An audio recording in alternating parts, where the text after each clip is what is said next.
21वां अध्याय निकालें और जहां पर 21वां अध्याय लिखा है उसके ऊपर एक हेडलाइन लिखी है। हेडलाइन पढ़ेंगे, क्या लिखा है? यरूशलेम में विजय प्रवेश। यरूशलेम में विजयी प्रवेश। इसका मतलब ये लाइन मरकुस की किताब में भी लिखी है, लूका में भी, यूहन्ना में भी, जहां पर भी इस प्रकाशन के बारे में प्रभु ने लिखा है वहां पर ऊपर सबके एक हेडलाइन लिखी है, यरूशलेम में विजयी प्रवेश। बोल हालेलुया। हालेलुया। आज समझने की बात है, यरूशलेम, बहुत सारे लोगों को यरूशलेम के बारे में नहीं पता और बहुत सारे लोग यरूशलेम के बारे में जानते हैं, लेकिन अगर आप परमेश्वर के वचन की गहरी बात को समझते हैं तो यरूशलेम मंदिर को कहा गया है, एक नगर को, एक मंदिर को कहा गया है। और वो मंदिर, यरूशलेम में जो मंदिर है वो कौन है? परमेश्वर के वचन को आप गहरी जब अध्ययन करेंगे तो परमेश्वर के लिए हमारा शरीर परमेश्वर का मंदिर है। बोलो आमीन। आमीन। जो हमारा शरीर है वो परमेश्वर का मंदिर है। और परमेश्वर ने वचन में लिखा है कि जो इस मंदिर को नाश करेगा उसको मैं नाश करूंगा। ये देह मेरा मंदिर है। बोलो आमीन। आमीन। और जितने भी इजरायली लोग हैं, जितने भी इजरायली लोग हैं, जो परमेश्वर के बेटे और बेटियों को इजरायली कहा गया है, पहले इजरायली कोई और थे, लेकिन आज के समय में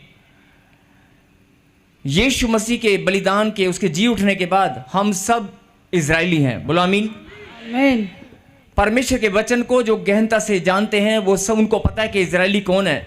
हम सब इजरायली हैं। बोलो आमीन। आमीन। और अगर हम इजरायली हैं तो जहां पर इजरायली लोग इकट्ठा होते हैं वहीं पर यरूशलेम वहीं पर होता है। बोलो आमीन। आमीन। आज हम सब यहां पर इकट्ठा हैं। ये मंदिर, ये यरूशलेम ही है। बोलो हालेलुया। हालेलुया। और बहुत सारे लोग अपनी अपनी आत्मा से, अपने अपने मन की भावनाओं से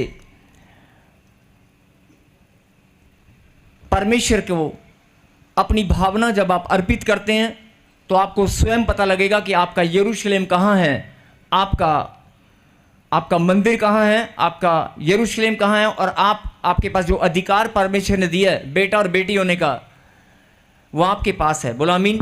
आमीन। आप परमेश्वर की संतान हैं। हम सब परमेश्वर के बेटे और बेटियां हैं। अब जो गहरी बात जिसको समझना है, परमेश्वर ने ये मत्ती की किताब में 21वें अध्याय के अंदर कुछ बात लिखी गई है, हम उसको पढ़ेंगे और मनन करेंगे। पढ़ें 21वां अध्याय, मत्ती की किताब 21वां अध्याय और 1 से 3 तक हम पढ़ेंगे। पहले, जब वे यरूशलेम के निकट पहुंचे और जैतून पहाड़ पर बेतफगे के पास आए तो यीशु ने 2 चेलों को यह कहकर भेजा, सामने के गांव में जाओ। वहां पहुंचते ही एक गधी बंधी हुई और उसके साथ एक बच्चा तुम्हें मिलेगा। उन्हें खोलकर मेरे पास ले आओ। यदि तुम में से कोई कुछ कहे तो कहना कि प्रभु को इनका प्रयोजन है, तब वह तुरंत उन्हें भेज देगा। हालेलुया।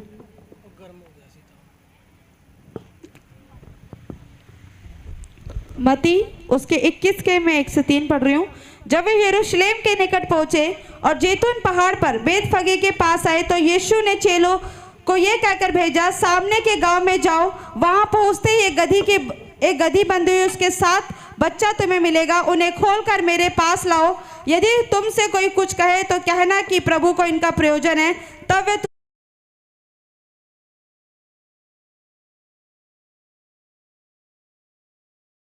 अलग अलग प्रचार सुने होंगे और बहुत सारे प्रचार इस बारे में बहुत सारे दास लोग करते हैं, लेकिन मैं भी कुछ अलग करने वाला नहीं हूं।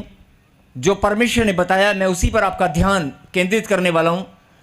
लेकिन जो गहरी बात है उसको समझना है। जब वे यरूशलेम के निकट पहुंचे तो जैतून पहाड़ का नाम यहां पर लिखा गया है। किसका लिखा गया? जैतून। जैतून पहाड़ पर बेतफगे के पास आए तो यीशु ने 2 चेलों को यह कहकर भेजा कि सामने के गांव में, मतलब दूर पहाड़ी से ही, जैतून के पहाड़ पे दूर से ही उसने बता दिया कि एक सामने गांव है और उस गांव में तुम्हें जाना है और वहां पर एक गधी का बच्चा बंधा हुआ मिलेगा और उसके साथ जो बच्चा तुम्हें मिलेगा उन्हें खोल कर मेरे पास लेकर आओ। किसको लेकर आओ? गधी के बच्चे को। किसको लेकर आओ? फिर से बोलो, किसको? गधे के बच्चे। क्या करना है? खोल कर लेकर आना है। क्या करना है? खोल कर लेकर। खोल कर लेकर आना है। यरूशलेम में प्रवेश करने से पहले इस घटना को लिखा गया है। बोलो हालेलुया। हालेलुया। यरूशलेम में आज के दिन परमेश्वर ने, यीशु मसीह ने प्रवेश किया और हम सब जानते हैं कि गधे पर बैठकर किया, नहीं? और गधे पर जब बैठकर किया तो डालियों के साथ, खजूर की डालियों के साथ और कपड़ों के साथ बिछा बिछा कर लोगों ने और नारे लगा लगा कर प्रभु का स्वागत किया। यह सब वचन में आगे लिखा है, नहीं? लेकिन यहां पर बड़े ही ध्यान से समझने की बात है। सामने के गांव में जाओ और तुम्हें एक गधी का बच्चा वहां पर मिलेगा और वो जो गधी का बच्चा तुम्हें मिलेगा उसको क्या करना है? खोल कर लाना है, नहीं? देखा जाए तो एक लाइन है, सिर्फ सिंपल सी एक लाइन है, एक साधारण सी एक लाइन है कि वहां पर जाओ, गधी का बच्चा मिलेगा, उसे खोल कर ले आओ। लेकिन परमेश्वर ने उसे खोलने के लिए क्यों बोला? और परमेश्वर ने दूर से ही बता दिया कि कोई गधी का बच्चा वहां पर बंधा हुआ है। बोलो हालेलुया। हालेलुया। एक गहरा संदेश, एक गहरी शिक्षा परमेश्वर आपको यहां से देना चाहते हैं कि आज भी बहुत सारे लोग बंधन में हैं, बंधे हुए हैं। बोलो हालेलुया। हालेलुया। अगर यरूशलेम में परमेश्वर ने प्रवेश करने का ठान लिया है तो परमेश्वर सब कुछ जानते हैं कि उस नगर में, उस स्थान पर, उस गांव में एक बच्चा, गधी का बच्चा बंधा हुआ है। अगर आप भी कहीं ना कहीं किसी गांव में, किसी शहर में रहते हैं, आप दुख में, तकलीफ में, प्रॉब्लम में, परमेश्वर आज भी आपको जानते हैं कि कहीं ना कहीं मेरी बेटी, मेरा बेटा बंधन में है और मैं अपने स्वर्गदूतों को भेजूंगा कि जाओ उसे खोल कर लाओ। बोलो हालेलुया। हालेलुया। कि जाओ उसे खोल कर लाओ। वो मेरी बेटी, वो मेरा बेटा किसी गांव में अभी भी, आज भी कहीं बंधा हुआ है। बोलो हालेलुया। हालेलुया। ये बड़े ही गहराई से समझने की बात है कि परमेश्वर ने इस बात को यहाँ पर इसीलिए लिखा है कि आज भी बहुत सारे मेरे बच्चे, बहुत सारे प्रभु के बेटे और बेटियां बंधन में हैं और परमेश्वर आपको खोलना चाहते हैं। बोलो हालेलुया। हालेलुया। लेकिन बहुत सारे लोग इस बात को नहीं समझते, वो पुकारते हैं, रोते हैं, लेकिन परमेश्वर आपकी पुकार को सुनने वाले परमेश्वर हैं, वो आपको बंधन से मुक्त करना चाहते हैं। बोलो आमीन।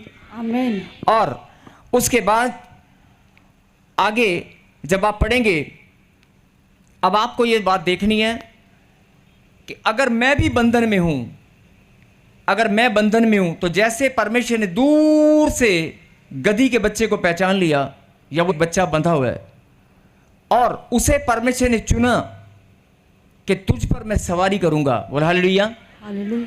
आज आप टूटे हुए, निराशा में, निर्बल हैं, कमजोर हैं, आपको लग रहा है अपने आप को कोस रहे हैं, आपको लग रहा है कि यार मेरी तो कोई वैल्यू नहीं है, मेरे माँ बाप मेरी इज्जत नहीं करते, या मेरे समाज में कोई इज्जत नहीं है, मेरे माँ बाप मुझे दुत्कारते हैं, या मेरे माँ बाप दूसरे बच्चे को ज़्यादा प्यार करते हैं, मुझे कम करते हैं, या मेरी जहाँ पर मैं काम करता हूँ वहाँ पर मैं इतनी मेहनत करता हूँ लेकिन मैं आज भी इतना कमज़ोर हूँ, मुझे सब लोग मुझसे घृणा करते हैं, मतलब मुझसे प्रेम नहीं करते। आप अपने आप को कमजोर, गधा। अब यहां पर गधे का एग्जाम्पल क्यों लिया गया वो भी सुनेंगे कि गधे को परमेश्वर ने क्यों चुना। कि आज अगर कोई शादी होती, किसी की शादी समारोह में लोग किसको चुनते हैं? घोड़े को, नहीं? घोड़ा और घोड़ी को चुना जाता है दूल्हा दुल्हन के लिए, नहीं? और बड़े ही आदर भाव से सब लोग घोड़े के आगे नाचते हैं, उस घोड़ी के आगे नाचते हैं, नहीं? घोड़ी को चुना जाता है महोत्सव, खुशी को मनाने के लिए। गधे को कोई चुनता है? क्या कभी आपने देखा किसी गधी को या गधे को, उस पर कोई दूल्हा बैठकर आए, आज कैसा लगेगा? लोग मजाक उड़ाएंगे नहीं उड़ाएंगे? ठट्ठा करेंगे नहीं करेंगे? नहीं, लोग तो घोड़े से हेलीकॉप्टर पे चले गए हैं। और प्रॉफिट जी आप बात कर रहे हो कि घोड़े से गधे पे आ जाओ, नहीं। आज कोई सोच सकता है इस बात को? क्या गधे के ऊपर बैठकर कोई दुल्हन लेने के लिए जाएगा? कहने का मतलब क्या हुआ कि अगर आप अपने आप को छोटा समझ रहे हैं, समाज में अगर आपको लगता है कि मेरी कोई वैल्यू नहीं है, लेकिन परमेश्वर जैसे उस गधे को चुना, जैसे उस गधे को खोल दिया, ऐसे परमेश्वर आपको ये बात बताना चाहते हैं कि सुन ले मेरी बेटी, सुन ले मेरे बेटे, अपने आप को छोटा मत समझ। मेरी दृष्टि तुझ पर निरंतर बनी रहती है, मेरी आंखें तुझे निहारती हैं, मैं तेरे दुख और तकलीफ को जानता हूं, मैं तेरी भावनाओं को, तेरे अंदर जो मेरे प्रति प्रेम है मैं उसे जानता हूं। बोल हालेलुया, हालेलुया। और जैसे मैंने उस गधे को बंधन से मुक्त किया, मैं भी तुझे 10 साल से, 15 साल से, 20 साल से जो तेरे बंधन है तुझे मुक्त करूंगा। बोल हालेलुया, हालेलुया। मैं ये नहीं बोल रहा हूं, लेकिन मैं यही बोल रहा हूं कि कोई और नहीं, हाँ तुम, हाँ तुम, हाँ तुम, हाँ तुम, परमेश्वर, हाँ तुम। कई लोग सोच रहे होंगे मैं नहीं, मैं 15 साल हो गए, 10 साल हो गए, मुझे तो नहीं, हाँ तुम, हाँ तू मेरी बेटी, तू मेरे बेटे, तुझे मैंने चुना है, मैं तुझ पर अपनी सवारी करूंगा। अरे लोग तुझे गधा बोलते होंगे, तेरे माँ बाप तुझे हो सकता है गधा बोलते होंगे, बहुत बार बोला भी होगा, सुना भी होगा, गधे, और बहुत सारे ऐसे बोल देते हैं। कोई गलत मत समझे, बहुत सारे लोग ऐसा बोलते हैं, अरे गधे की औलाद है, नहीं कि तू तो गधे की औलाद है, तू गधा है, गधा ही रहेगा। अरे गधा हो, चाहे गधे का भी बड़ा गधा हो, छोटा गधा हो, बड़ा गधा हो, नहीं, लेकिन परमेश्वर ने अगर चुन लिया तो अपनी महिमा गधे से भी लेकर रहेगा। अगर परमेश्वर, समाज तुम्हें गधा और गधे से भी छोटा समझता है, अगर लोग तुम्हारी वैल्यू नहीं जानते, लेकिन परमेश्वर तुम्हारी वैल्यू जानता है, उसे मालूम है तू मेरी बेटी है, तू मेरा बेटा है। बोला आमीन। आपको लग रहा होगा कि मेरी कोई वैल्यू नहीं है, मैं समाज में दुत्कारा गया हूं, जब मैं कहीं जाता हूं तो लोग मुझे घृणा से देखते हैं, लोग मुझे आदर मान सम्मान नहीं करते, मेरी वैल्यू नहीं समझते। लेकिन परमेश्वर बोलता है जिस दिन मैं तुझ पर सवार हो गया ना, अगर मैं गधे को, अब देखो आगे पढ़ेंगे, अभी आपको समझ, आगे पढ़ें, आगे पढ़ बेटे 4। यह इसलिए हुआ कि जो वचन भविष्यद्वक्ता के द्वारा कहा गया था पूरा हो। सिय्योन की बेटी से कहो, देख तेरा राजा तेरे पास आता है, वह नम्र है और गधे पर बैठा है, वरन लादू के बच्चे पर। आगे। चेलों ने जाकर जैसा यीशु ने उनसे कहा था वैसा ही किया, और गधी और बच्चे को लाकर उन पर अपने कपड़े डाले और वह उन पर बैठ गया। तब बहुत से लोगों ने अपने अपने कपड़े मार्ग में बिछाए और अन्य लोगों ने पेड़ों से डालियां काटकर मार्ग में बिछाई। जो भीड़ आगे आगे जाती और पीछे पीछे चली आती थी, पुकार पुकार कर कहती थी, दाऊद की संतान को होशाना, धन्य है वह जो प्रभु के नाम से आता है, आकाश में होशाना। बोल हालेलुया, हालेलुया।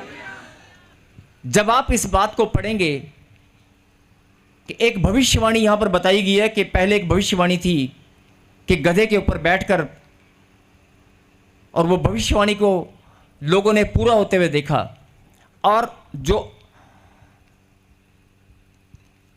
कि तेरा राजा आएगा वह नम्र है और गधे पर बैठा है, वरन लादू के बच्चे पर। और इस भविष्यवाणी को जब लोगों ने पूरा होते हुए देखा कि सचमुच में भविष्यवक्ता, जिसे लोग भविष्यवक्ता कहते हैं, यीशु मसीह, कि वो गधे के बच्चे पर बैठकर आ रहा है। अभी थोड़ा सा और आगे पढ़ेंगे, फिर मैं खोलकर बताता हूं, एक लाइन और पढ़ें। जब उसने यरूशलेम में प्रवेश किया, तो सारे नगर में हलचल मच गई, और लोग ध्यान से सुने क्या कहा, सारे नगर में हलचल मच गई। आगे, और लोग कहने लगे, ये कौन है? लोगों ने कहा, ये गलील के नासरत का भविष्यद्वक्ता यीशु है। लोगों ने कहा, ये कौन है? ये गलील के नासरत का भविष्यवक्ता है। बोला हालेलुया, हालेलुया। तो बहुत सारे लोग, क्योंकि यीशु मसीह उन दिनों चंगाई करते थे, मुर्दों में जान डालना, जहां भी वो जाते चमत्कारों की लाइन लग जाती थी, जहां भी वो जाते चमत्कारों की लाइन लग जाती थी, और चमत्कारों को देखकर वो इतना फेमस हो चुके थे। वैसे तो परमेश्वर को प्रसिद्धि की जरूरत नहीं है, लेकिन उस टाइम कोई लाइव, कोई उस टाइम पर कोई फोटोग्राफी या कोई वीडियो नहीं बनता था। उस टाइम पर कोई किसी को बताने के लिए भी अगर जाते थे कि देख परमेश्वर चमत्कार कर रहा है, देख परमेश्वर ने चमत्कार किया, देख लोग चंगा हो रहे हैं, उस टाइम पर अगर कोई किसी को बताने के लिए जाएगा तो भी उसको सुबह से शाम हो जाएगी एक गांव से दूसरे गांव में जाते हुए, क्योंकि साधन भी नहीं होते थे। लेकिन फिर भी बड़ी भीड़ की भीड़, जहां भी यीशु मसीह जाता बड़ी भीड़ की भीड़ उसके पीछे हो लेती। बोल हालेलुया। हालेलुया। और जब भीड़ की भीड़ वहां पर इकट्ठा थी तो उन्होंने पूछा कि ये कौन है, तो लोगों ने ही कहा, क्योंकि लोग जानते थे कि ये तो चंगाई देने वाला, मुर्दों में जान डालने वाला ये परमेश्वर ही है। और बहुत सारे लोगों ने क्या कहा कि नाजरत का भविष्यवक्ता है। बोला आमीन। कि नाजरत का भविष्यवक्ता यीशु है। बोला आमीन। आमीन। जब लोगों ने कहा कि भविष्यवक्ता, अच्छा ये भविष्यवक्ता है और ये हमारे नगर में आया है यरूशलेम में, तो बहुत सारे लोगों ने, अभी आपने वचन में से देखा कि आदर मान सम्मान किया। और आदर मान सम्मान कैसे दिया? अपने कपड़े बिछाकर डालियों के साथ उसके मार्ग में बिछाते गए और होशाना के नारे लगाते गए।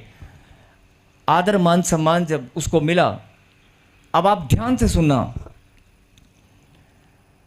यीशु मसीह बैठे किस पर थे? गधे के ऊपर, नहीं? अब यहां पर जब गधा चल रहा था ना, तो लोग किसके आगे डाल रहे थे? लोग किसका सम्मान कर रहे थे? लेकिन वो गधा क्या सोच रहा था कि यार ये लोग आज क्या कर रहे हैं, ये लोग मेरा इतना स्वागत कर रहे हैं, ये लोग। अब वो गधा, सोचो 2 मिनट के लिए कि गधे को क्या फीलिंग नहीं आई होगी?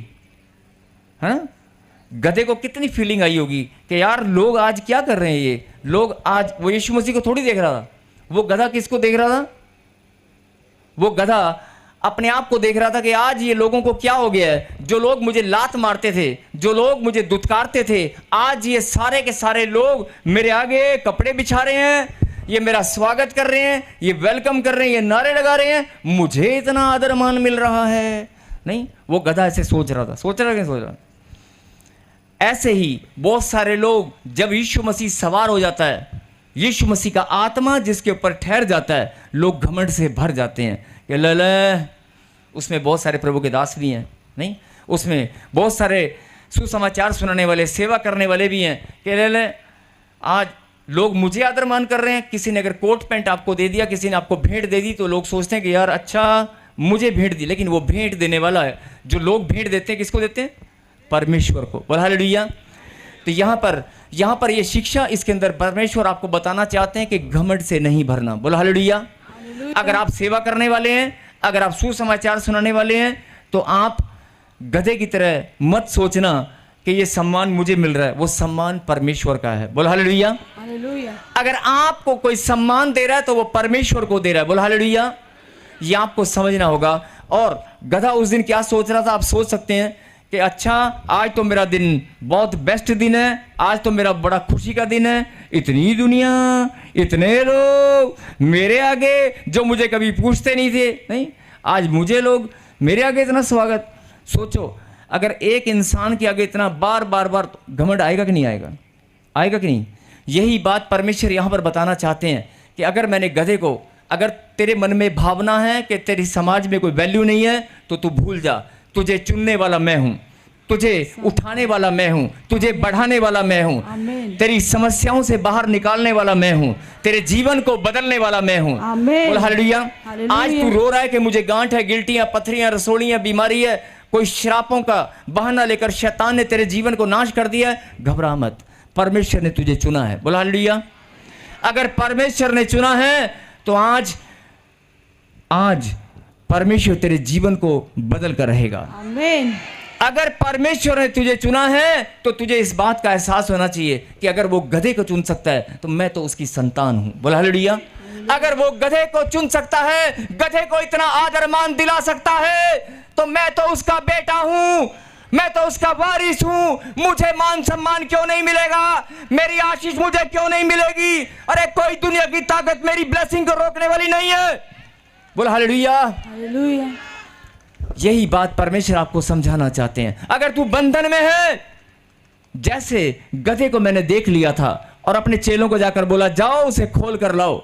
अगर तू किसी गांव में किसी कोने में कहीं पड़ी हुई रो रही है, कहीं तू बंधन में है, अपने बहुत सारी बहनें पति के बंधन में होती हैं, बहुत सारे बहनें समाज के बंधन में होती हैं कि मैं चर्च जाना चाहती हूँ, मैं चर्च नहीं जा सकती, मेरे पास किराया नहीं है।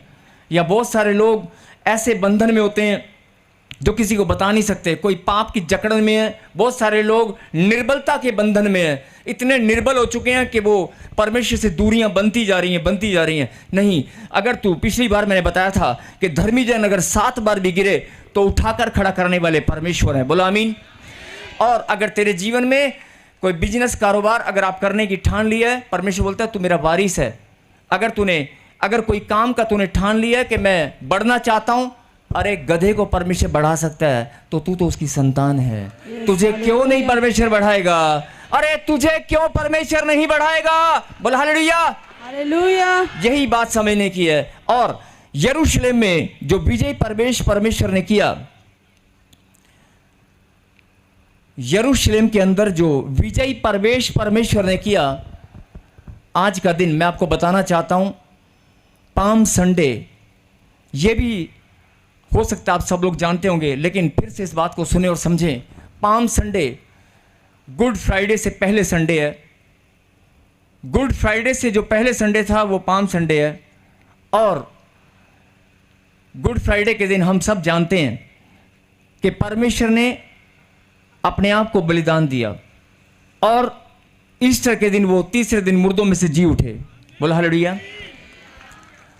अब पाम संडे आज के दिन परमेश्वर ने यरूशलेम में प्रवेश किया, इसके पीछे बहुत सारे लोग शायद नहीं जानते, लेकिन मैं बताना चाहता हूं, क्या परमेश्वर नहीं जानते थे कि मुझे जाकर बलिदान होना है? उनको पहले से पता था। उन्होंने अपनी स्वयं मृत्यु की भविष्यवाणी पहले से कर रखी थी, और वो खुद भविष्यवक्ता थे। उन्होंने पहले ही भविष्यवाणी कर रखी थी पुनरुत्थान के लिए, जी उठने के लिए, अपने बलिदान की पहले ही भविष्यवाणी की हुई थी, कहीं। बोल हालेलुया। लेकिन जब वो यरूशलेम में प्रवेश किया, वो जानते थे कि इस नगर में जाकर संडे के दिन मैं जाऊंगा और फ्राइडे के दिन मेरे साथ क्या होने वाला है, वो सब कुछ जानते थे। बोल हालेलुया। वो सब कुछ जानते थे कि संडे के दिन आज मैं यरूशलेम में जाऊंगा तो मुझे बलिदान होना है। विजयी प्रवेश किसके लिए लिखा गया है? मानव जाति का उद्धार करने के लिए।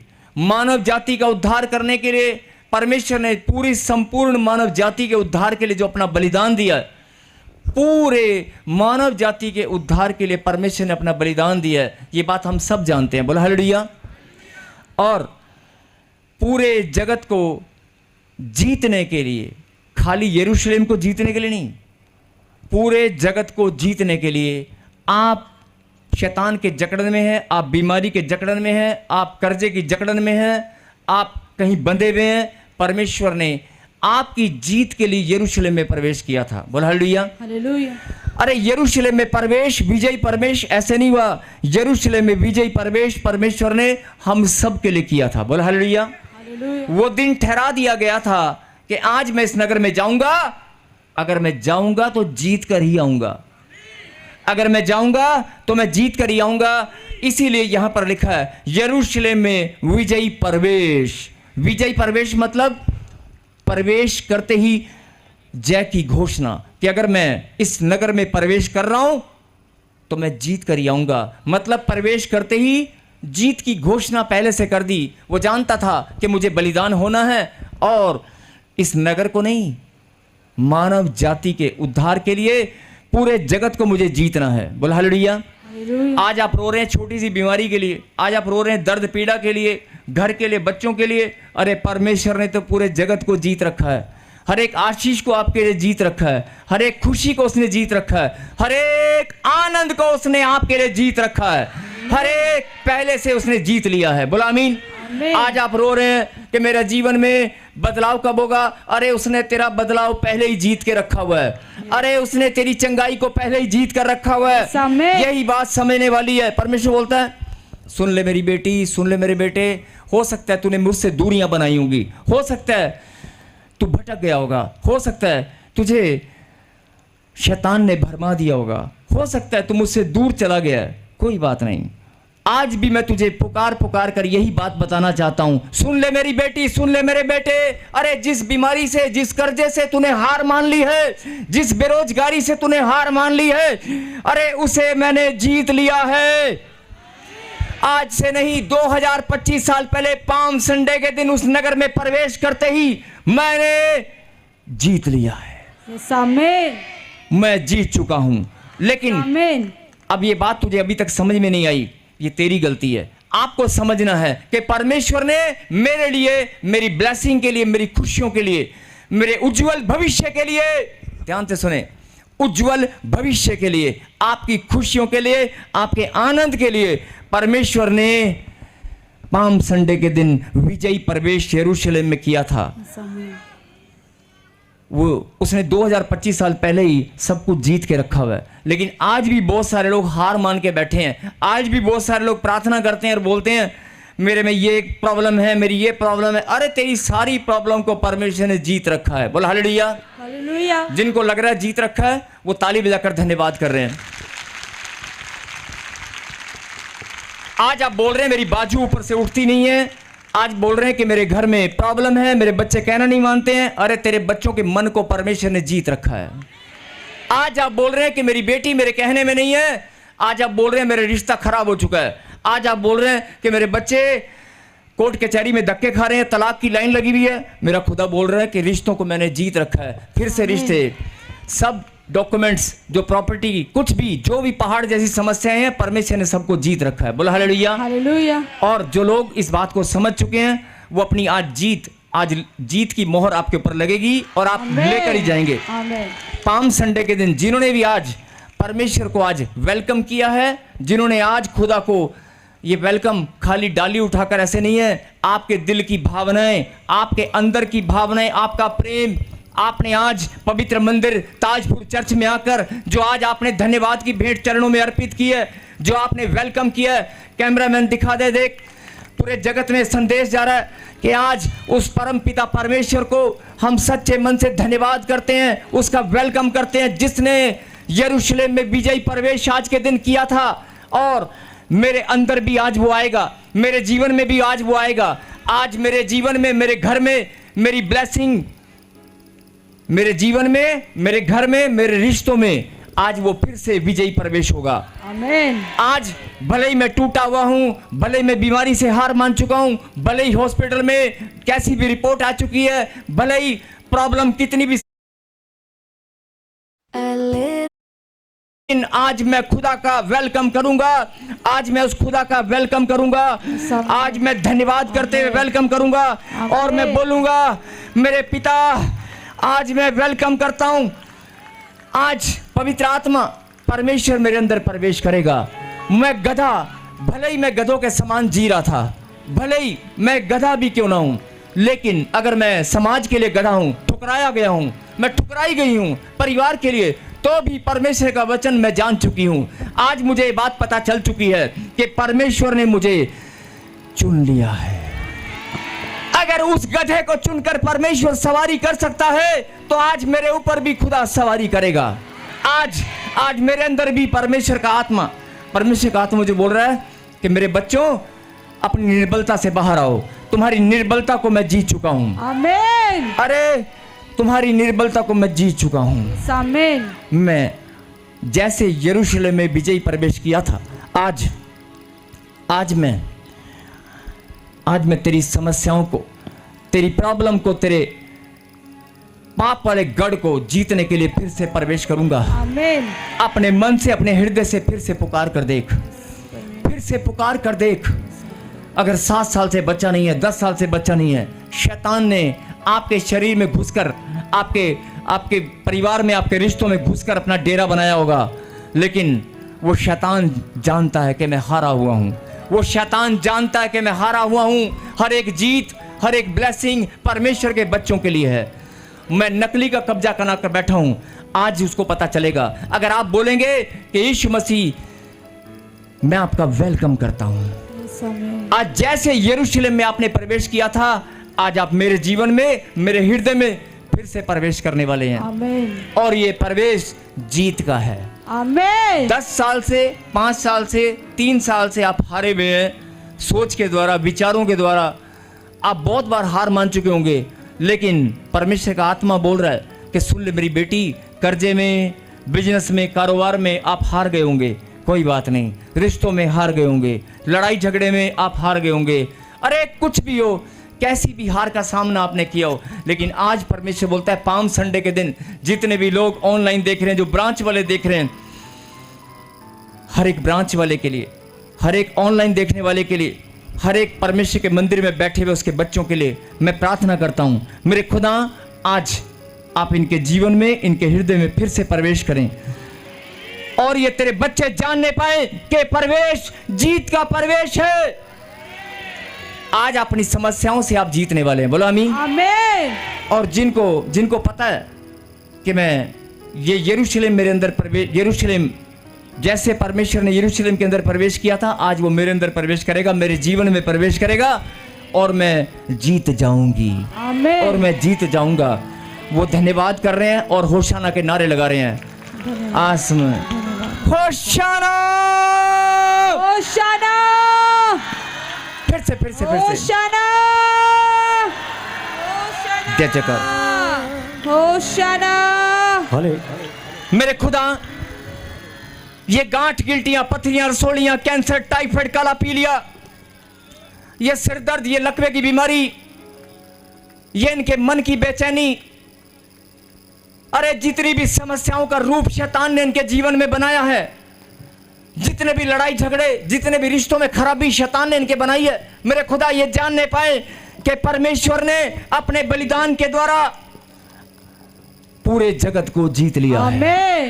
हर एक समस्या, हर एक शैतान की योजना पांव के नीचे कुचली गई है। मेरे खुदा, जो लोग आज जान जाएंगे, सच में वो बड़ी गवाही के साथ तेरी महिमा करेंगे। मेरे पिता, इनके प्रेम भरी भेंट को, इनकी भावनाओं की भेंट को मेरे खुदा आप स्वर से ग्रहण करें। यस, तालियों के साथ इस गीत में कोई उठेगा नहीं, सच्चे मन से ये मौका परमेश्वर ने आपके जीवन में ठहराया है। ये समय है प्रभु को धन्यवाद करने का, अपने भावनाओं से, अपने मन से। यस, सब एक मन होकर के अंदर जैसे यीशु मसीह ने प्रवेश किया था, बहुत सारे लोगों ने नारे लगा लगा कर जय जयकार की थी। ये समय है, ये समय है, आप भी जीत चुके हैं, आप भी जीत चुके हैं। उसने समस्त पापों से, बहुत सारे लोग सोच रहे थे कि ये भविष्यवक्ता है, ध्यान से सुनना, जब वो प्रवेश कर रहा था तो बहुत सारे लोग सोच रहे थे कि नाजरत का, लिखा ना यहाँ पर, नाजरत का भविष्यवक्ता यीशु मसीह है, कि भविष्यवक्ता है। नहीं, तब वो पाम संडे के दिन नहीं जानते थे, पाम संडे के दिन वो नहीं जानते थे कि ये जीत का प्रवेश कर रहा है। वो सोच रहे थे कि सिर्फ भविष्यवक्ता है। लेकिन जब वो प्रवेश किया और गुड फ्राइडे के दिन उन्होंने बलिदान दिया और फिर ईस्टर के दिन उन्हें जीत कर दिखाया पूरे जगत को। लेकिन जब वो प्रवेश कर रहा था तब सब लोग क्या सोच रहे थे, सिर्फ भविष्यवक्ता है, कि एक भविष्यवक्ता है हमारे नगर में आ रहा है और लोग इनका स्वागत क्यों कर रहे हैं। बहुत सारे लोग कंफ्यूजन में थे, लेकिन बाद में पता चला मानव जाति के समस्त पापों से छुटकारा देने के लिए, आपके उद्धार के लिए वो हमारा उद्धार करता है। वो भविष्यवक्ता नहीं था, वो उद्धार करता था। उसने जीत के लिए प्रवेश किया था।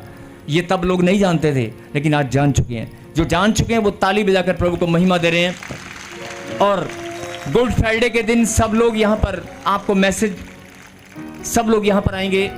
गुड फ्राइडे के दिन हम सब लोग इकट्ठा होंगे और मैं चाहता हूँ कि जिनको पता है कि आज मैं जीत चुका हूँ, जिनको पता है कि मैं, परमेश्वर ने जैसे यरूशलेम में प्रवेश किया था, आज वो मेरे अंदर भी प्रवेश कर रहा है, मेरे जीवन, मेरे बिजनेस, कारोबार में, मेरी सेवकाई में वो प्रवेश कर रहा है। आज पाम संडे के दिन वो प्रवेश कर रहा है। अपने दिल के दरवाजे खोल कर देख। अरे दिल के दरवाजे को खोलना पड़ेगा, अपने दिल के दरवाजे को खोलना भी पड़ेगा। अगर कोई मन में कोई शंका है, कोई दुविधा है, कि मैं ठीक हो जाऊंगी, डॉक्टर की रिपोर्ट नॉर्मल आएगी या नहीं आएगी। अरे साइड में फेंक दे शंका को, साइड में फेंक दे। समझ ले इस बात को कि परमेश्वर ने तेरे लिए, तेरे परिवार के लिए, अगर तेरा बच्चा नशे कर रहा है, टेंशन लेना बंद कर। आज बोल दे, यीशु मसीह ने जैसे पाम संडे के दिन प्रवेश किया था यरूशलेम में, बाद में पता चला ना कि उद्धार हुआ।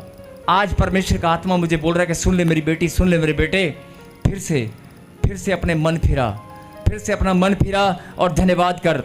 यरूशलेम में आज यीशु मसीह प्रवेश कर रहा है तेरे जीवन में। आमीन। अपने दिल के दरवाजे खोल कर उसका वेलकम कर। वेलकम फिर से, अरे वेलकम कर उसका, फिर से वेलकम करो, फिर से होशाना। यस यस यस, हो जय जयकार करें। सब लोग मिलकर, सब लोग मिलकर